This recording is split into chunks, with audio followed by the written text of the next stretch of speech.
Halo sahabat YouTube SSC PJOK, kembali lagi di channel saya.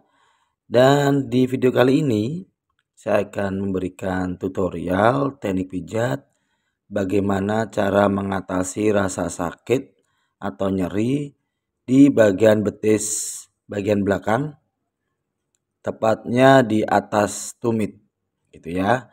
Nah, kebetulan pasien saya ini beliau adalah seorang pekerja lapangan sehingga banyak berdirinya dan jarang sekali duduk ataupun bergerak, sehingga dampaknya terjadi gangguan sistem saraf yaitu yang bernama neuropati perifer, di mana neuropati perifer ini suatu gangguan sistem saraf yang menyebabkan rasa sakit, lemah ataupun nyeri di bagian kaki ya. Nah, teman-teman bisa saksikan video saya ini bagaimana cara mengatasinya ya. Jadi lebih tepatnya bagaimana dan lebih bijaknya bagaimana supaya teman-teman bisa mempraktekannya dan bisa menanganinya cedera ataupun rasa sakit yang dialami persis seperti pasien saya ini.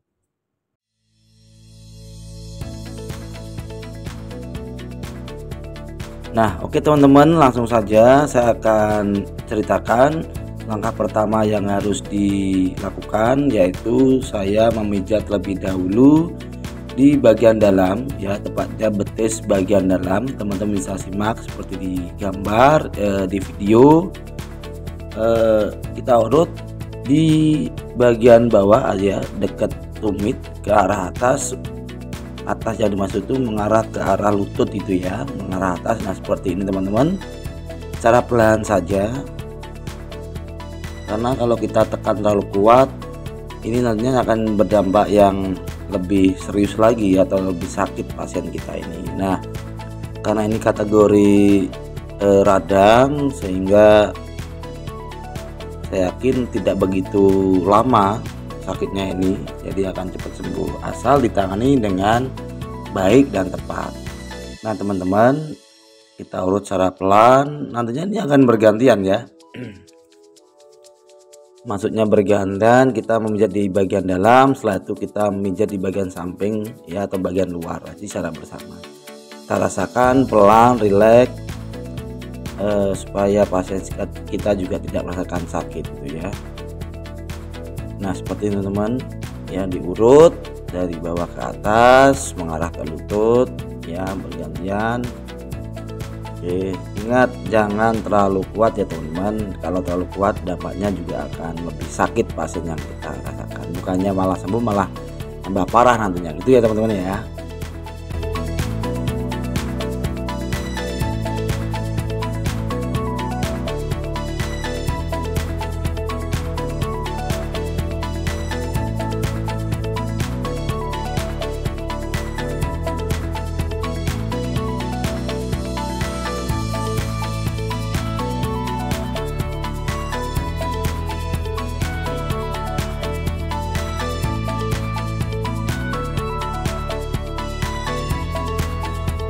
Nah, oke teman-teman, setelah tadi kita memijat di bagian bawah ya, kita naik sedikit ya di area paha bagian dalam.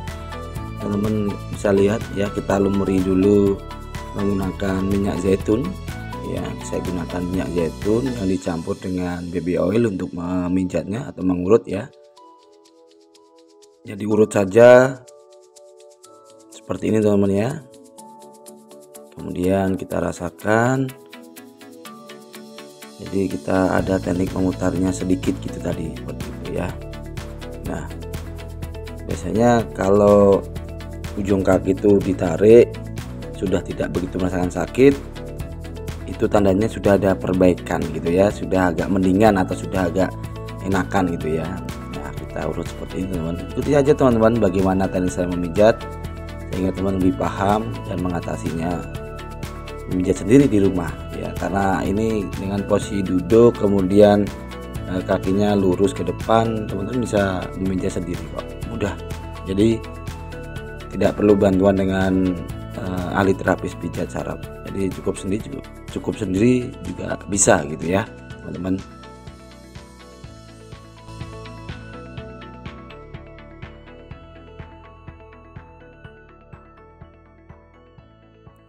Oke teman-teman, untuk berapa lamanya memijat di area paha ini ya kita menyesuaikan saja, tidak ada menitannya sih, harus semenit, 2 menit, ataupun 3 menit, ataupun 5 menit. Itu enggak jadi masalah, enggak jadi pengaruh. Jadi kita menyesuaikan juga dengan kondisi pasien dan keyakinan kita sendiri. Jika dirasa itu cukup, ya cukup aja ya. Ingat yang penting, ingat sekali lagi yang penting jangan terlalu dipijat terlalu kuat ya. Jangan dipijat terlalu kuat, nanti dampaknya juga akan lebih buruk kalau lebih kuat, lebih kencang gitu ya. Jadi rileks saja. Ya bisa dikatakan 50% dari kekuatan kita lah ya untuk mengondisikan ketika kita memijat. Ya teman-teman ya. Dan selanjutnya kita akan beralih posisi ya. Kalau tadi kita memijat di bagian dalam, sekarang kita memijat di bagian luar. Untuk tekanannya juga sama teman. Tekanan pijatnya juga sama, jadi tidak begitu kuat, tidak terlalu kencang, cukup 50% dari kekuatan kita ya. Sama kita awali dari bawah ke atas seperti ini teman ya. Ini kamera saya ambil satu sisi saja karena waktu itu memang sedang repot. Tidak saya ganti posisi kameranya yang menghadap ke arah yang dipijat. Tapi saya yakin teman-teman sudah memahami dan sudah tahu dengan melihat video gambar di sini, nanti teman-teman juga akan paham, oh gantian sebelah bagian luar gitu ya teman-teman ya. Oke, jadi mohon maaf memang dari keterbatasan waktu dan settingannya gitu ya. Nah seperti ini teman-teman. Intinya teman-teman, kalau ujung kaki ditarik ke arah depan, maaf ke arah ke belakang ya. Oke, saat seperti halnya kita stretching seperti itu, dengan posisi duduk seperti ini, ditarik kok tidak merasakan sakit, nyeri, berarti bisa dikatakan ada perbaikan ya, atau sudah lumayan baik gitu ya. Jadi tarik seperti itu. Jadi boleh sekali tempo ketika di bagian dalam tadi kok sudah dianggap selesai, coba ditarik. Masih sakit atau lumayan? Oh, kalau masih lumayan berarti kita lanjutkan ke sisi yang satunya gitu. Jangan langsung dipijat terus-terusan di bagian dalam gitu ya. Jadi bergantian ya. Sekiranya kok bagian luar sudah cukup mau diganti lagi bagian dalam, silakan, oke enggak apa-apa gitu kan. Tapi juga perlu diketahui jangan terlalu kuat gitu ya. Karena termasuk pasien saya ini untung masih 4 hari. Kalau sudah lebih dari seminggu ke atas, bahkan 2 minggu 3 minggu itu biasanya menjalar sampai ke belakang. Paha belakang maksudnya seperti itu teman-teman ya. Oke teman-teman, kurang lebihnya seperti itu, sederhana saja teknik pijatnya, jadi tidak begitu rumit, hanya diurus seperti ini aja dengan ibu jari ya, sehingga merelaksasinya cukup terkondisikan.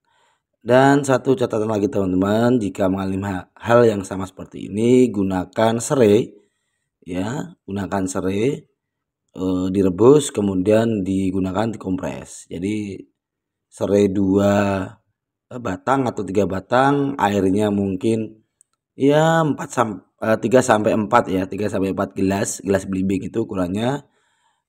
Direbus, kemudian kita gunakan handuk kecil, lanjut kita kompreskan di bagian yang sakit. Kurang lebihnya di area betis bagian belakang seperti itu ya teman-teman ya. Ini fungsinya untuk mengurangi radang pada otot maupun di perbaikan sistem saraf. Oke teman-teman, begitu saja video dari saya, semoga bermanfaat dan berguna untuk teman-teman semua. Dan ikuti terus video saya selanjutnya di channel YouTube SSY PJOK. Terima kasih.